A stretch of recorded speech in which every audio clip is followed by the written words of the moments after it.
जो senior citizen है अर्थात जिनकी उम्र 60 वर्ष से अधिक है, उनके पहले 3 लाख रुपए के आय पर कोई कर नहीं लगता। 3 लाख से 5 लाख रुपए की आय पर 5% की दर से कर लगता है। 5 लाख से 10 लाख रुपए की आय पर 20% कर लगता है तथा 10 लाख रुपए के अधिक के आय पर 30% की दर से कर लगता है।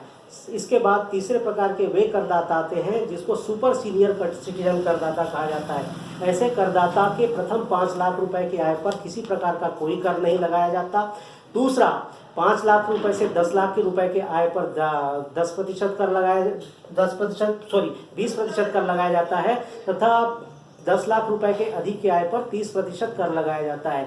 इस तरह से भारत में सामान्य तौर पर व्यक्तिगत करदाताओं को आयकर के अंतर्गत कर लगाने के अलग अलग आधार पर बांटा गया है। इसके अलावा कंपनियों पर कर की दर अलग है, कंपनियों पर कर लगाने का आधार अलग है, कंपनियों का कॉर्पोरेट टैक्सेस की रेट अलग होती है, वो भी इसके अंतर्गत आता है। अर्थात कुल मिलाकर भारत सरकार को इनकम टैक्स से बहुत बड़ी रिवेन्यूज प्राप्त होती है।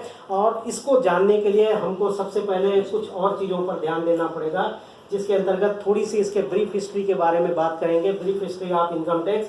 भारत में सर्वप्रथम 1860 में सर जेम्स विल्सन के द्वारा इनकम टैक्स लगाया गया था। बाद में इनकम टैक्स एक्ट 1886 तो कुछ परिवर्तन किया गया। 1918, 1922, 1939, 1961 वर्तमान में जो आयकर अधिनियम लागू है वो आयकर अधिनियम 1961 लागू है, जो सामान्य तौर पर जो भी हम कोट करते हैं वो जिस किताब में या जिस तरह की चीज़ों के बारे में हम रेफरेंस देते हैं तो आयकर अधिनियम 1961 के आधार पर रेफरेंस दिया जाता है। सामान्य तौर पर प्रति वर्ष फाइनेंस बिल के द्वारा संसद में बजट प्रस्तुत करते सरकार के द्वारा जो बजट प्रस्तुत किया जाता है उसमें इनकम टैक्स के बहुत सारे नियमों में परिवर्तन किया जाता है, दरों में परिवर्तन किया जाता है। तो प्रतिवर्ष आयकर में परिवर्तन होता रहता है। लेकिन वर्तमान में जो आयकर अधिनियम का जो रेफरेंस दिया जाता है वो आयकर अधिनियम 1961 कहा जाता है। और इस प्रतिवर्ष फाइनेंस बिल के द्वारा संसद में जो बजट प्रस्तुत किया जाता है वह बाद में संसद की अनुमति मिल जाने के पश्चात वो प्रत्येक वर्ष के लिए आगे आने वाले वर्ष के लिए लागू हो जाता है। अब इसके अंतर्गत कुल मिलाकर के कुछ महत्वपूर्ण परिभाषाएं दी गई है जनरल इंट्रोडक्शन के अंतर्गत। पहला है इनकम।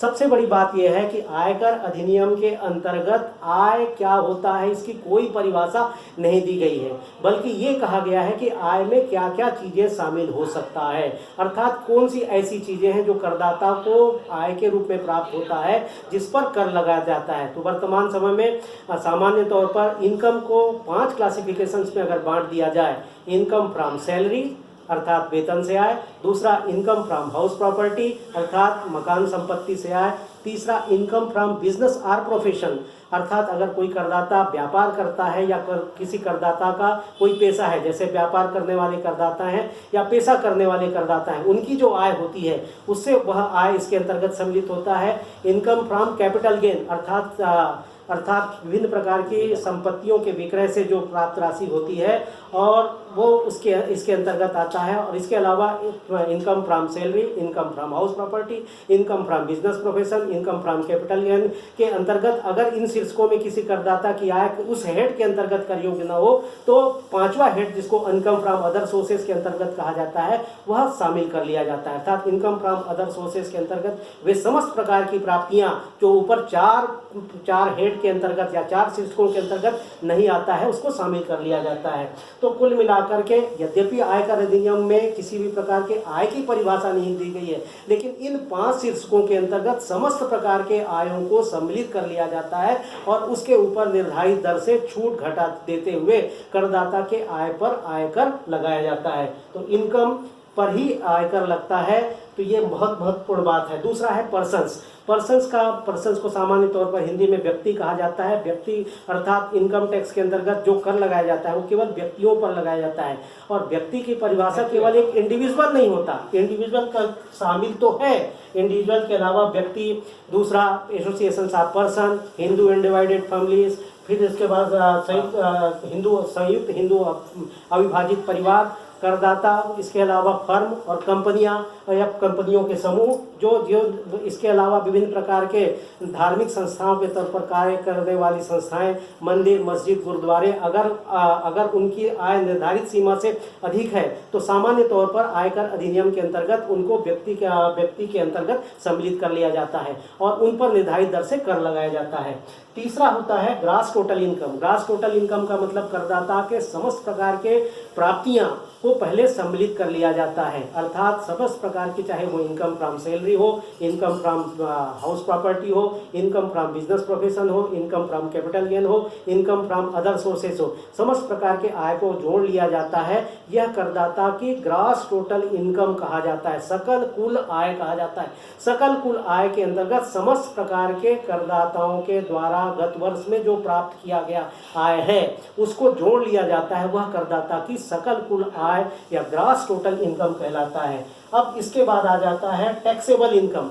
टैक्सेबल इनकम के अंतर्गत सकल कुल आय में से करदाता को आयकर अधिनियम की धारा 80C से लेकर के 80U तक की समस्त प्रकार की कटौतियां जो प्राप्त करने का हकदार करदाता है और करदाता के द्वारा निर्धारित प्रारूप के अंतर्गत या उसके संबंध में साक्ष्य उपलब्ध करा दिए जाते हैं, तो करदाताओं को विभिन्न प्रकार की कटौतियां या छूटें प्राप्त होती है, उसको घटा देने के पश्चात अर्थात सकल कुल आय से धारा 80 से लेकर के 80U तक की समस्त प्रकार की कटौतियां अगर घटा दिया जाए तो वह कहलाता है टैक्सेबल इनकम, कर योग्य आय। क्योंकि आयकर अधिनियम के अंतर्गत यह बात स्पष्ट तौर पर कहा जाता है कि किसी भी करदाता की जो आय होती है वह उसके कर योग्य आय पर लगाया जाता है, न कि सकल कुल आय पर। अर्थात सकल कुल आय में से धारा 80C से लेकर के 80U तक के समस्त प्रकार की कटौतियां घटा दिया जाए और घटाने के बाद जो शेष राशि बचे उसी पर सामान्य तौर पर करदाता को आयकर का भुगतान या आयकर देना पड़ता है।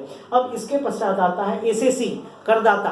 करदाता सामान्य तौर पर वह व्यक्ति होता है जो आयकर अधिनियम के अंतर्गत कर देने की दायी है, रिस्पॉन्सिबल है, अर्थात उसको कर का भुगतान करना पड़ता है। एसएसी अर्थात एसएसी के अंतर्गत सामान्य करदाता भी हो सकता है जिसकी गत वर्ष में आय निर्धारित न्यूनतम आयकर की सीमा जो मैंने बताया है उससे अगर ऊपर होता है तो उसको आयकर का भुगतान करना पड़ता है और वह व्यक्ति सामान्य तौर पर एसएसी या करदाता माना जाता है। लेकिन इसी एसएसी के अंतर्गत एक बात आती है, एसएसी इन डिफॉल्ट, चूक में करदाता, अर्थात चूक में करदाता भी माना जाता है। जैसे मान लीजिएगा अगर कोई नियोक्ता किसी कर्मचारी के आय में से आयकर काटना उसकी जिम्मेदारी है, अगर करदाता की आय पे से आयकर नियोक्ता के द्वारा नहीं काटा जाता है, गलती से नहीं काटा गया, तो ऐसी स्थिति के अंतर्गत नियोक्ता के ऊपर उसका भुगतान करने का दायित्व आ जाता है। इसीलिए इसको एसएसी इन डिफॉल्ट कहा जाता है, चूक में करदाता कहा जाता है।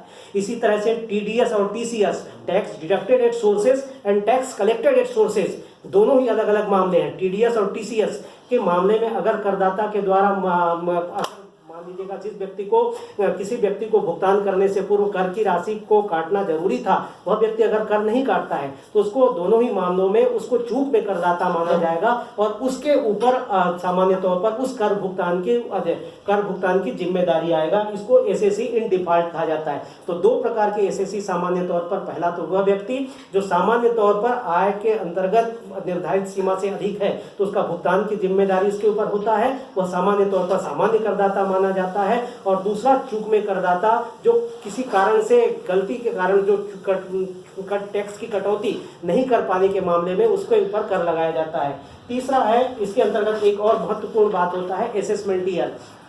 सामान्य तौर पर असेसमेंट ईयर को जानने से पहले ये जानना पड़ता है कि हमारे देश के अंतर्गत फाइनेंशियल ईयर कब लागू होता है। हमारे देश के अंतर्गत सामान्य तौर पर प्रत्येक मामलों में, सरकारी मामलों में, बैंक के मामले में और अन्य मामलों में फाइनेंशियल ईयर का मतलब होता है 1 अप्रैल से प्रारंभ होकर के 31 मार्च की अवधि में समाप्त होने वाला पीरियड। अर्थात हमारा फाइनेंशियल ईयर प्रारंभ होता है 1 अप्रैल से और जो 31 मार्च को समाप्त होता है। तो ये फाइनेंशियल फाइनेंशियल ईयर कहलाता है। दूसरा होता है इसी के अंतर्गत फाइनेंशियल ईयर में महत्वपूर्ण बात आता है असेसमेंट ईयर। असेसमेंट ईयर को जानने से पहले हमको ये जानना पड़ता है कि प्रीवियस ईयर क्या है, क्योंकि करदाता की जो गत वर्ष की आय होती है, प्रीवियस ईयर की जो आय होती है, उसी पर कर निर्धारण वर्षों में कर देना होता है। अर्थात अगर कोई करदाता ने 1 अप्रैल 2018 से लेकर के 31 मार्च 2019 की अवधि में जो भी आय प्राप्त किया है, उसको कर निर्धारण वर्ष अर्थात 2019 और 20 में कर देना पड़ेगा। अर्थात प्रीवियस ईयर का मतलब होता है कि कर निर्धारण वर्ष के ठीक पूर्व के 12 महीने के अवधि जो समाप्त होता है उसको कहा जाता है प्रीवियस ईयर, और उसके पश्चात उस अवधि के बाद जब कर लगाया जाता है, जिस वर्ष में उसको कर लगाया जाता है, वो असेसमेंट ईयर कहलाता है। तो कर निर्धारण वर्ष और गत वर्ष ये दोनों महत्वपूर्ण होते हैं, और आयकर के मामले में ये बहुत महत्वपूर्ण होता है, क्योंकि सामान्य तौर पर सारी कर की व्यवस्था, सारे कर का निर्धारण, सारे कर का भुगतान इसी कर निर्धारण वर्षों के आधार पर किया जाता है। तो कुल मिलाकर के इसके अंतर्गत income, persons, gross total income, taxable income, SSC, assessment year और प्रीवियस ईयर का बहुत महत्वपूर्ण योगदान होता है। इन सब चीज़ों को जानने के बगैर सामान्य तौर पर इनकम टैक्स के बारे में ज्ञान हमारा अधूरा रहता है। तो सामान्य तौर पर इन चीज़ों का मतलब जानना जरूरी होता है, और ये अगर हम सामान्य तौर पर जान लेते हैं तो ये पता लग जाता है कि करदाता कौन होते हैं, निवासी करदाता कौन होते हैं, किस प्रकार से उसके ऊपर कर लगाया जाता है, कर के अंतर्गत विभिन्न प्रकार की चीज़ों का क्या मतलब होता है, और इस आधार पर सामान्य तौर पर आयकर अधिनियम के अंतर्गत उस व्यक्ति को एसएससी या करदाता घोषित किया जाता है। कितना है?